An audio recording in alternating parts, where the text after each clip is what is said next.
continue with our reading of Pilgrims Progress, Part 7. I saw then in my dream that he resumed his journey. But oh, with what lightness of heart and swiftness of foot did he travel now! So he went on in his newfound freedom until he came to the bottom of the hill. There, just off to one side of the way, lay 3 men, fast asleep, with fetters of iron upon their heels. The name of one was Simple, of another Sloth, and of the third Presumption. Christian, seeing them sleeping in captivity this way, straightway went over to them to see if perhaps he might awaken them and encourage them to resume their journey. So he jostled the man named Simple, saying, "Sir, what is this foolish sleeping all about? You behave like soldiers asleep on their watch." At this, Simple rolled over and, blinking at him with bleary eyes, muttered, "Huh? What?" before falling back in renewed submission to sleep. Christian then shook Sloth by the shoulder, saying loudly, "Brother, wake up, wake up! I say, 'tis not safe to sleep on the road to Zion. There is danger." At the word danger, Sloth made a feeble attempt at pawing the sleep from his eyes, but was only able to yawn and mutter, "What? Is there danger, do you say?" before falling half asleep again. Christian next turned his attention to Presumption, saying, "Yes, danger, grave danger, wake up and come away with me. Here, I will help you off with your chains." "Bah!" snorted Presumption, rudely brushing Christian away from his irons. "We be doing just fine. Take your hands off me." "What?" exclaimed Christian, unable to believe his ears. Then, to remove any doubt as to his meaning, Presumption said even more rudely, "I said, go away." Christian, attributing the man's rudeness to his sleepiness, continued forward in his mission of mercy, saying earnestly, "No, if he that prowls about like a roaring lion comes by, you will surely become prey to his teeth." At the mention of lions, Simple started from his sleep, looked about him drowsily, and said, "Lions? Where? I don't hear no roaring lions."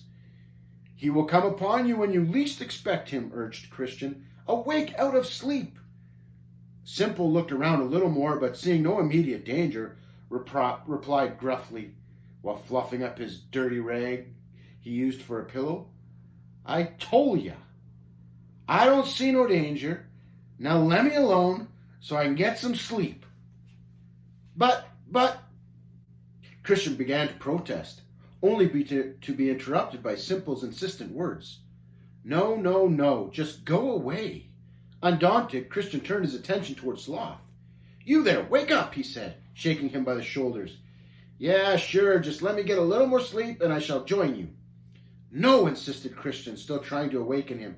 "You must arise now, for now is it high time to awake out of sleep." "Would you stop shaking me?" groused the man, pushing Christian away.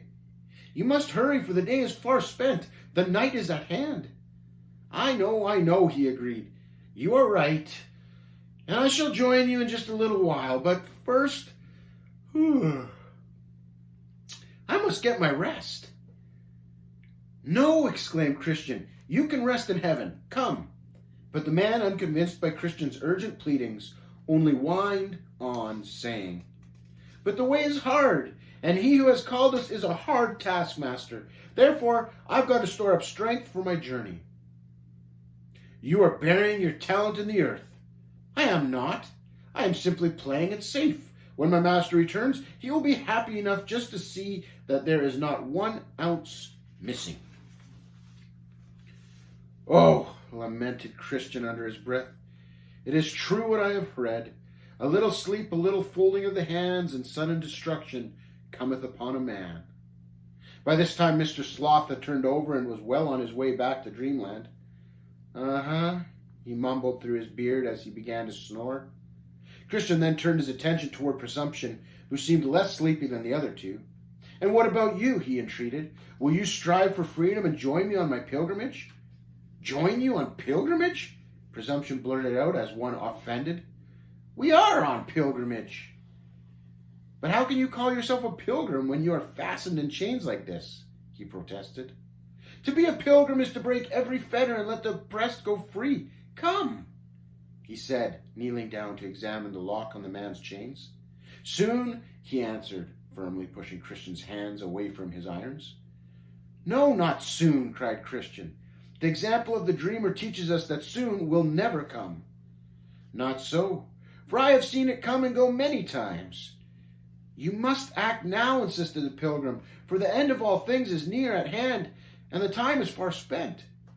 At this, Presumption sat up a little taller, and with no lack of pride in his voice said, We have been in this pilgrim way much longer than you are ever like to be.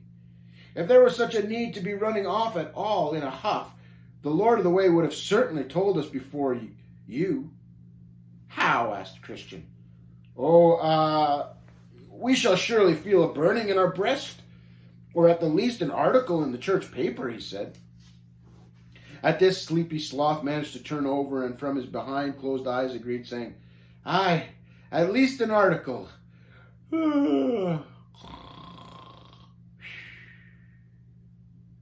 No, that is not enough. He has commanded us not to sleep as do others. He expects us to be diligent and press forward. We must stretch every nerve and muscle toward the mark of the high calling that is set before us. At this, Presumption sat up abruptly, planted his hands firmly on his hips, and snorted loudly, We are not athletes training for some worldly gain. We are pilgrims who are meekly to wait in simple faith for the latter rain to fit us up.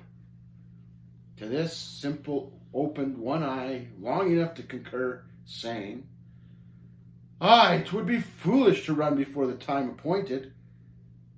And now off with you, ordered Presumption. We are in the way of life, and for now that be enough. Nay, faith without works is dead. You must show that you have been called to the way by moving forward in the way. Bah, barked Presumption. You speak of legalism. Don't you know that 'twas all finished at the cross?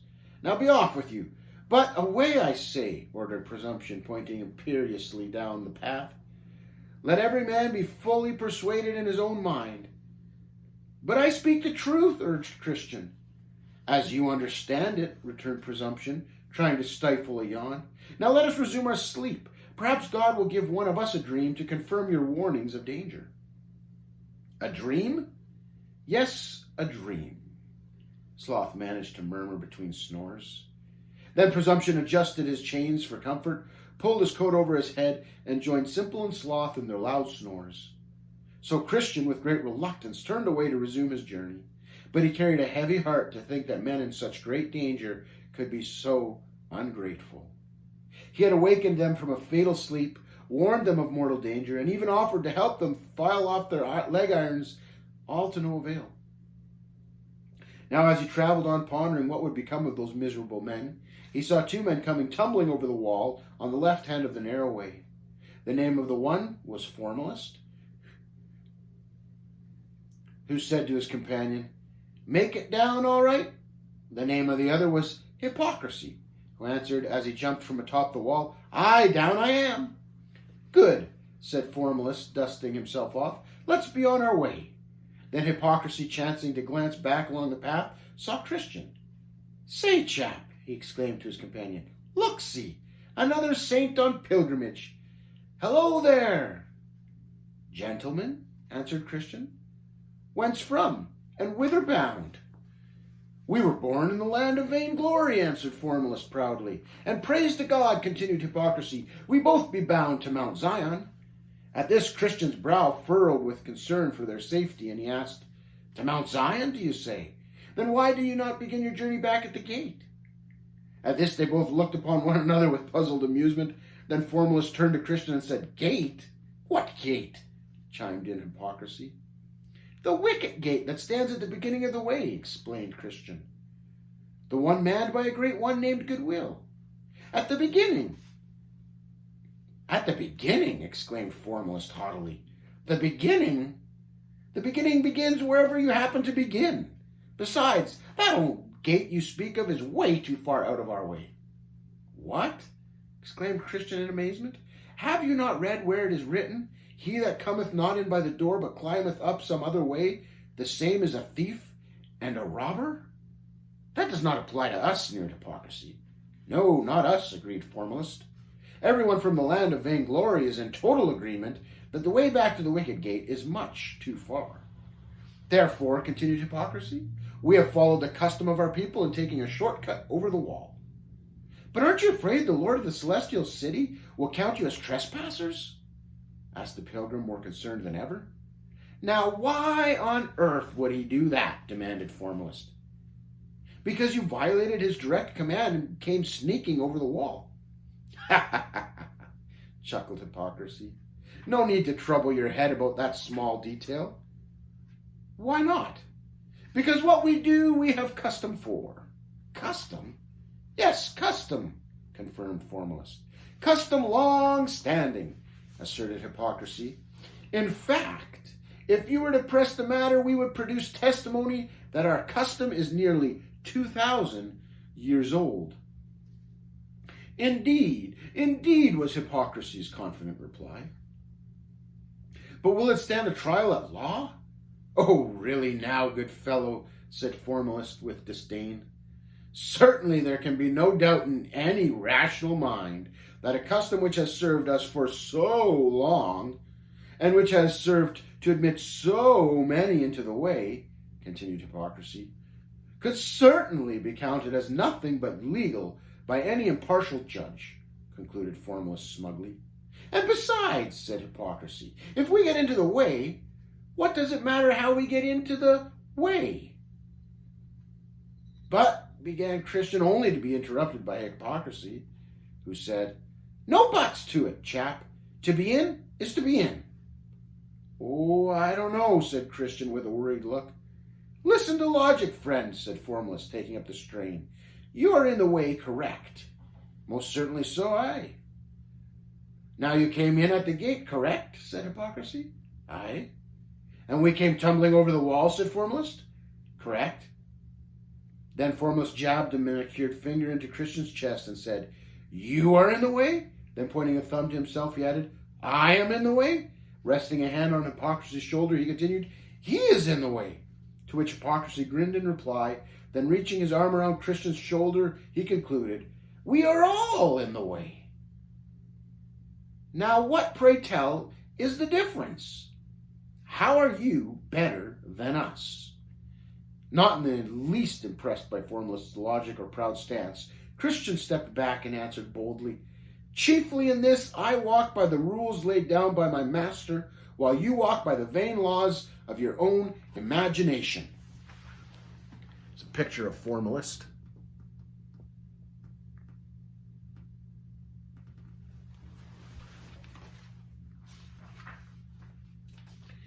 "'Tis custom," bellowed Hypocrisy. "Tradition." "No matter," continued Christian, warming to his subject. "If our Lord counts you as thieves at the beginning of the way, I doubt that he will regard you as honest men at the end of the way." "Did you hear?" sneered an indignant Hypocrisy. "Thieves, he calls us." "What nerve!" scowled Formalist, squaring his shoulders and fixing Christian with an angry glare. "'Tis true," affirmed Christian. "You came in by yourselves without his direction, and you shall go out by yourselves without his mercy." "So says you," snarled Formalist with a curl to his lip. "So says he," answered Christian unfazed. Then Hypocrisy stepped up to Christian, chest to chest and nose to nose, and growled through clenched teeth, "Best watch thee out there. Thou puttest thy nose, friend. 'Tis like to get bent." "Aye," added Formalist, also stepping up in a threatening manner, "best that you watch out for yourself, and leave fellow travelers to their own peace and safety," concluded Hypocrisy, giving Christian a sharp shove as he spun on his heel. Then I saw that they turned and began to travel on in a loose group, each lost in his own troubled thoughts. After a few miles, Formalist finally broke the silence by saying, "And as to the laws and ordinances given to govern our behavior, whilst in this way, we have no doubt but that we keep them just as well as you." "Indeed," chimed in Hypocrisy. "In fact, I would venture to say that friend Formalist here keeps them better than you." "Indeed," agreed Formalist. To this Christian replied, "You cannot expect to be saved by laws and ordinances if you don't come in by the door. Bah! Snorted Hypocrisy. We see no difference between you and us unless you count that, fine suit you're wearing. These garments were given to me by the Lord of the Way, Christian answered humbly. Probably to cover the shame of your nakedness. He, he, he, mocked Hypocrisy. 'Tis true, answered Christian meekly. Before I met my Lord, I had nothing but filthy rags. He himself wove this fine suit in the loom of heaven and gave it to me as a token of his kindness. Well, said Formalist, proudly tucking his thumbs beneath his wide-spreading lapels, take a gander at our garments. I put in Hypocrisy with a bit of swagger to his step. I'll wager these are as fine as any you'll see in this way. Christian looked at them briefly and answered, But they have spots and wrinkles. Oh, come on, protested Hypocrisy. We be traveling men, good fellow. 'Tis impossible to travel this difficult way without picking up a spot or two here and there. Aye, added Formalist, surely the Lord at the gate has enough sense to realize that the way is hard and that stumbles be many. Therefore 'tis at the gate that he will give us a change of garments. Not at the head of the way, said Hypocrisy emphatically, for he knows good and well that if he did, they would surely become soiled and torn. Not so, protested Christian strongly. The great Weaver gives them to us at the beginning and then gives us the power to keep them fully clean. And why should he do that? Demanded Formalist. Because, answered Christian, the clothes are his, and by their beauty is he judged. Bosh, snorted Formalist. The kingdom of heaven is not food or drink, or shining white suits of clothes, sneered Hypocrisy. Just so long as we are not filthy or wretched or poor or blind or naked, what does it matter? Ah, what? Challenged Formalist. I only know that this lovely coat was given to me freely on the day that I surrendered all, and when I come to the gate, they will know that I am his because I wear his garments. And as I have worn his coat with pride, so will he confess me with pride before his Father. Bosh, mocked Formalist. Any coat will do. Aye, agreed Hypocrisy, just so long as we are clothed. I also have a mark in my forehead, said Christian. Mark? Queried Formalist. Ha! Said Formalist, joining Hypocrisy in a careful scrutiny of Christian's forehead. Finally, after looking at each other with raised eyebrows and questioning eyes, Hypocrisy said, We see no mark. 'Tis not for you to see, answered Christian. 'Tis for those who put it there. Murmured Formalist. And where did this mark come from? Christian nearly came to tears as he recounted his wonderful experience at the cross, saying, It came upon me as I stood beneath the cross over on yon skull-shaped hill. I had just surrendered my all and watched my heavy burden tumble from off my shoulders, when then, said Formalist, failing to perceive Christian's tender emotions, in that respect we are better off than you. How so? He asked, still a bit misty-eyed by reason of thinking upon the cross. In that we never had such a burden as you speak of, said Formalist arrogantly. Oh? Exclaimed Christian, coming back to the present. So that's what let you come tumbling so nimbly over the wall? But let me tell you this, gentlemen. He who begins his journey by leaving his burden at the cross ends with none. They that behave as thieves and robbers and bypass the cross so they can travel lightly shall be crushed beneath a stone at the end. Did you hear? Jeered Formalist. The man waxes poetic. Is that what you call it? Snapped Hypocrisy impatiently. Then said he, turning to Christian with an arrogant air, All right, sir, so you do wear those fine garments, and so maybe you do have some invisible mark, and so you have left behind some imaginary burden on some skull-shaped hill. The fact remains that we too are in the way. I have also a seal roll that I make read for my comfort as I travel on in the way, said Christian, showing them his scroll bound about by its green satin ribbon. Bah! Pooh-poohed, Formalist. Who needs a silly roll to read? 'Tis not only for reading. Oh, and what else? Inquired Hypocrisy, raising a curious eyebrow. I was also told that I must give it at the celestial gate to certify that the price of my admission had been paid, said Christian solemnly. Paid? queried Formalist, ears perked up at the mention of some new way to earn his admittance. And what was the price? The price is greater than all the universe could pay, said Christian with gratitude swelling in his breast. That is an impossible price. Yes, admitted Christian. But you said your admittance was paid. Who is it that can pay infinite prices? 'Tis he who hangs upon the cross. All of these things, the garments, the mark, and the scroll, are lacking because you came not in at the gate. Please go back to the beginning and start your walk with the Lord aright, he pleaded. To these things they had no answer to give, and for a moment, being under deep conviction, they could only look upon one another with a blank stare. Then Hypocrisy broke the spell with a sly wink. Formalist responded with a knowing smile, and they both began to laugh mockingly. Then said Hypocrisy between chuckles, "We have no garment, because we were not naked."